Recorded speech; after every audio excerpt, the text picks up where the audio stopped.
it's been a long time coming, but I think this is a great decision that you have made. Health always comes first, but At 73, Larry Robinson stands as one of the most complete defensemen Canada has ever produced. His name still carries the weight of generations because his style shaped what it meant to patrol the blue line in Montreal.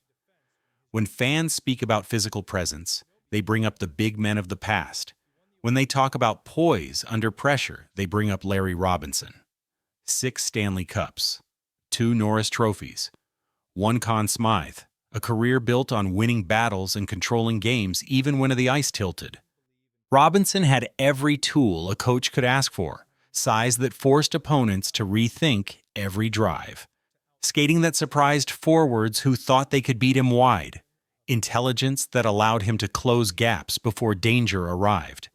Yet for all the elegance in his game, he lived through some of the roughest chapters of the NHL. His era was not built on open ice and friendly stick taps. It was built on collisions. It was built on bruises. It was built on teams that believed intimidation could win championships. The Montreal Canadiens represented skill and structure. Many opponents wanted to break that structure by going after the men who held it together. Larry Robinson was the pillar they targeted. Flyers players tried to slow him with late hits. Bruins forwards tried to pull him into scrums after whistles. Islanders power forwards pushed into his crease, hoping to spark a reaction. Night after night, Robinson left the rink with reminders of how far rivals were willing to go in order to shake Montreal. He played hard, but he respected the code. He never hunted trouble. He never picked on smaller players. But he remembered those who crossed the line, not because he wanted grudges, but because those moments defined who he had to become. A gentleman off the ice, a force of will on the ice, and someone who never forgot a hit that targeted more than the puck. Before we break down those 5 names, we need to understand the defenseman who refused to be intimidated. Larry Robinson grew up in Winchester, Ontario, where farm work shaped his strength long before the NHL ever did. The road from small-town rinks to the Montreal Canadiens demanded discipline and patience, yet Robinson carried both traits with ease. When he joined the Canadiens, he did not enter as a star. He earned every shift by showing he could move his massive frame with balance and purpose. Coaches trusted him because he made the simple play with confidence and the difficult play with calm precision. His skating changed the way people viewed big defensemen. Opponents expected a man his size to lumber. Instead, they saw smooth strides, closing gaps, and a long reach turning scoring chances into broken plays. He was physical when he had to be, but his true value came from knowing exactly when to step in and when to stay poised. That combination made Montreal harder to break than many teams realized. The NHL during Robinson's prime was defined by rivalries rooted in contact. Flyers players believed chaos could win. Bruins players trusted aggression. Islanders players built pressure by crowding the crease. Each style tested Robinson in different ways. He handled it with presence and authority, yet certain opponents pushed limits that went beyond one and honest competition. These names stayed with him because they shaped the battles that defined the Canadiens' identity during the Golden Era. Now we can reveal the first name on his list. Number 5 is Dave Schultz of the Philadelphia Flyers. To understand why his name sits on Larry Robinson's list, you need to step back into the atmosphere of mid-70s hockey. The Flyers built their identity on intimidation. They believed that if they controlled the physical tone, they controlled the game. Schultz was the sharp edge of that belief. He enforced the chaos that made the Broad Street bullies so hard to play against. And he targeted the players who carried structure for the other team. For Montreal, that structure started with Larry Robinson. Schultz understood that breaking the Canadiens' rhythm meant disrupting their blue line. Robinson played with a calm presence that frustrated opponents. He made exits smooth. He shut down rushes early. To the Flyers, that meant he needed to feel pressure. Schultz delivered that pressure through late hits on dump-ins and heavy contact after whistles. Robinson did not shy away from physical play, but he noticed the intent. This was not honest board work. It was designed to drag Montreal into a street fight. The first major spark came in the 1976 postseason. Games between Montreal and Philadelphia were already boiling before the puck dropped. Schultz pursued Robinson with cross-checks in front of the net and jabs behind the play. Robinson tried to keep focus, but every shift carried the message that the Flyers wanted a reaction. They wanted the Canadiens to lose patience and fall into their style of hockey. The moment that locked Schultz into Robinson's memory came when the Flyers pressed Montreal in a chippy second period. Schultz took one run too many. Robinson had enough. He dropped his gloves to protect his teammates and send a message back. The fight was not about showmanship. It was about dignity and respect. Robinson stood his ground, and the entire momentum of the series shifted. Montreal remained composed and closed the door on Philadelphia from that point on. Robinson never carried resentment toward players who played hard within the boundaries, but Schultz represented something different. He represented a strategy built on pushing opponents past the line. Robinson accepted pain as part of the game, yet he refused to accept disrespect. Schultz crossed that point more than once. That is why Dave Schultz begins the list. His presence tested Robinson's patience. His tactics forced Robinson to defend more than the puck. He had to defend the identity of his team, and Robinson never forgot that. Number 4 is Terry O'Reilly of the Boston Bruins. Every era of hockey has a rivalry that feels personal, and for Montreal, it was always Boston. The Bruins built teams that thrived on confrontation. They leaned into every hit and treated every whistle as a chance to unsettle opponents. O'Reilly was the heartbeat of that identity. He was a forward who never took a shift off and who believed if it could be no physical pressure could bend any defenseman. Larry Robinson became one of his favorite targets. O'Reilly did not go after Robinson to pick a fight for show. He went after him to disrupt Montreal. When Robinson controlled the puck cleanly, the Canadiens dictated the rhythm of the game. When Robinson used his reach to shut down lanes, Boston lost scoring chances. O'Reilly understood that slowing him was the first step toward tilting the ice.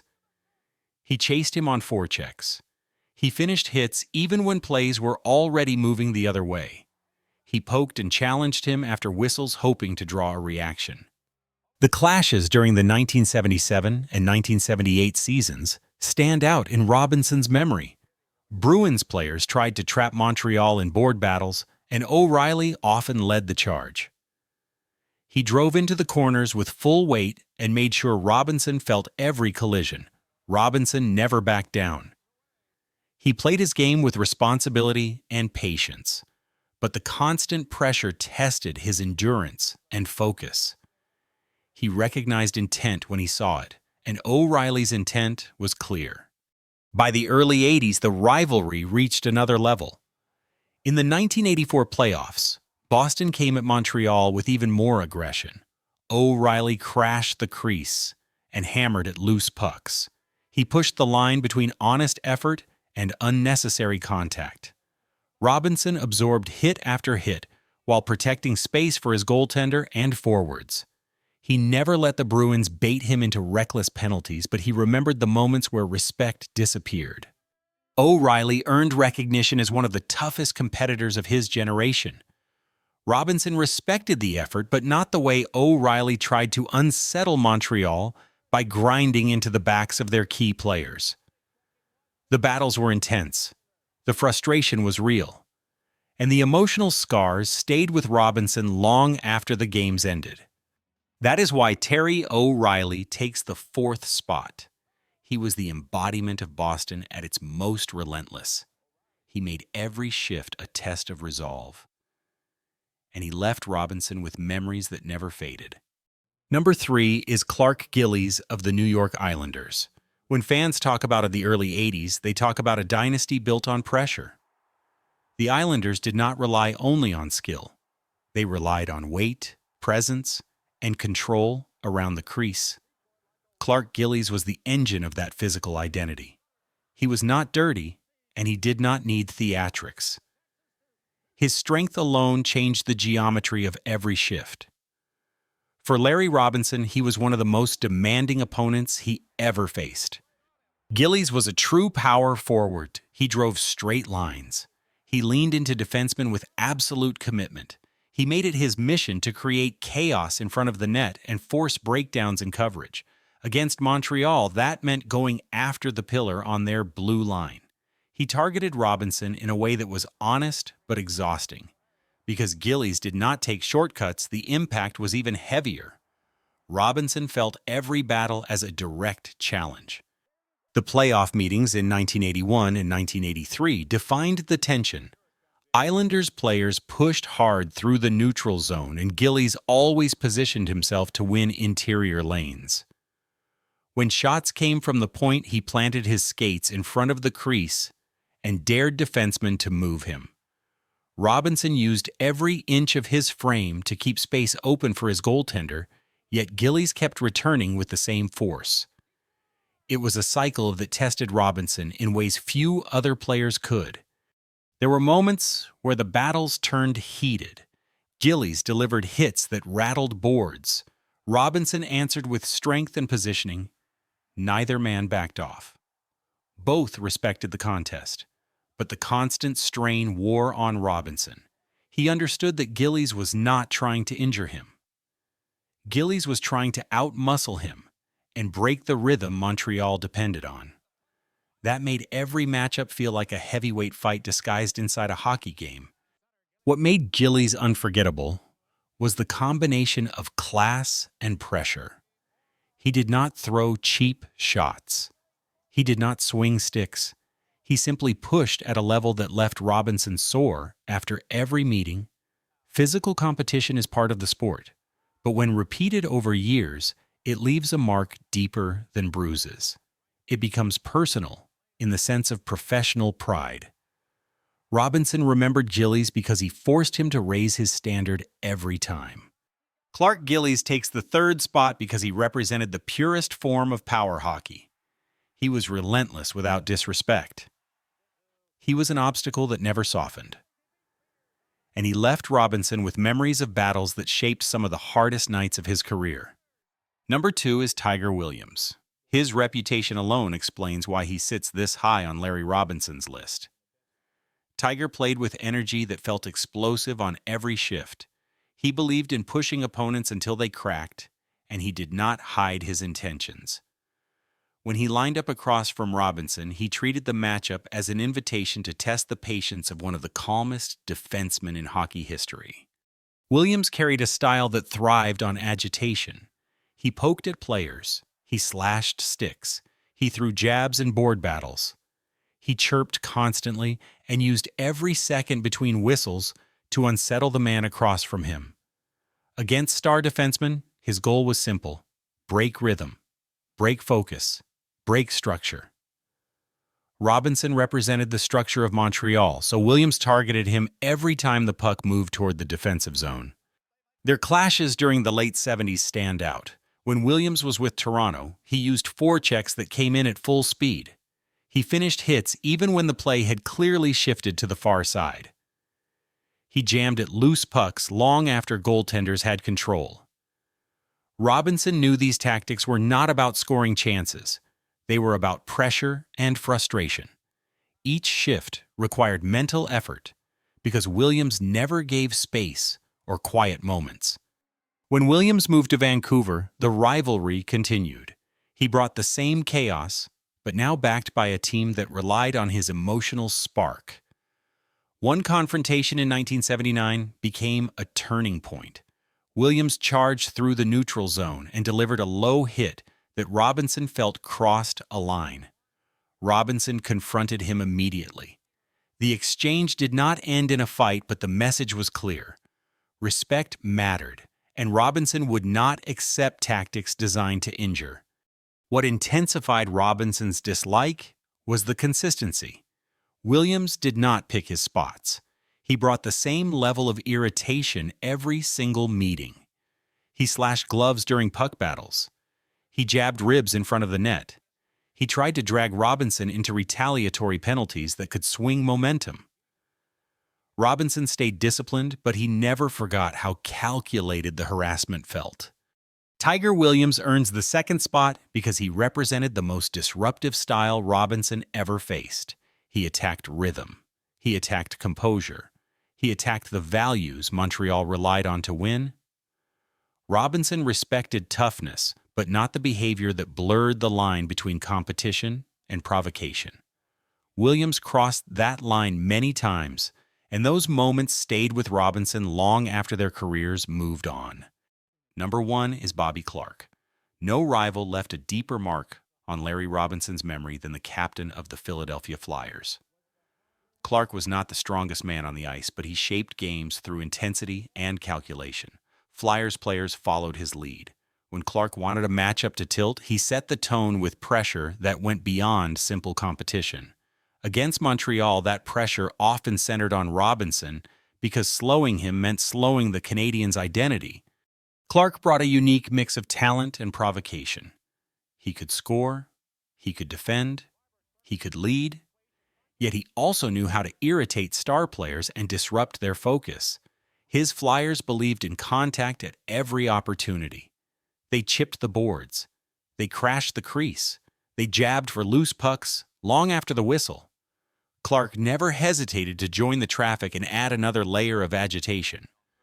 Robinson became a primary target because he was the backbone of a team that relied on structure more than chaos. The 1976 postseason defined their rivalry. Montreal entered with skill and control. Philadelphia answered with speed and hostility.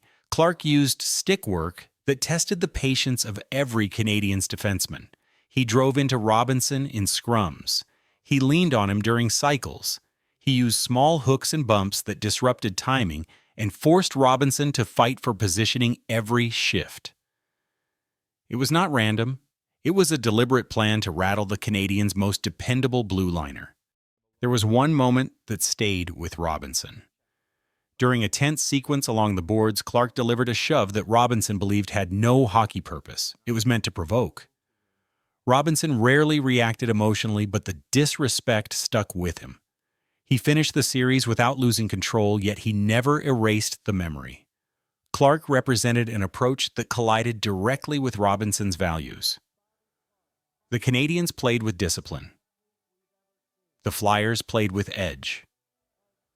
When those philosophies met, the friction was unavoidable. Clarke earns the top spot because he combined leadership with tactics that pushed boundaries. He was the face of a team that tried to impose its will through pressure that felt personal. Robinson respected Clarke as a competitor, but he did not forget the games where the intent was to break Montreal rather than outplay them. Those battles defined an era and shaped Robinson's understanding of rivalry. Clarke was the opponent he could never forgive because Clarke forced him to protect more than a zone. He forced him to protect the identity of his team. Looking back at the 5 names on Larry Robinson's list, you see more than old rivalries. You see the story of how a great defenseman was shaped by an era that demanded resilience every single night. Dave Schultz tested his patience with pressure that came from a team built on intimidation. Terry O'Reilly pushed him through years of tension that defined the Montreal and Boston rivalry. Clarke Gillies confronted him with pure strength and forced him to rise to the challenge of a dynasty. Tiger Williams targeted him with constant irritation and tried to pull him into chaos. Bobby Clarke led a group that attacked Montreal at its core and pushed boundaries in ways Robinson never forgot. Each opponent revealed something different about Robinson.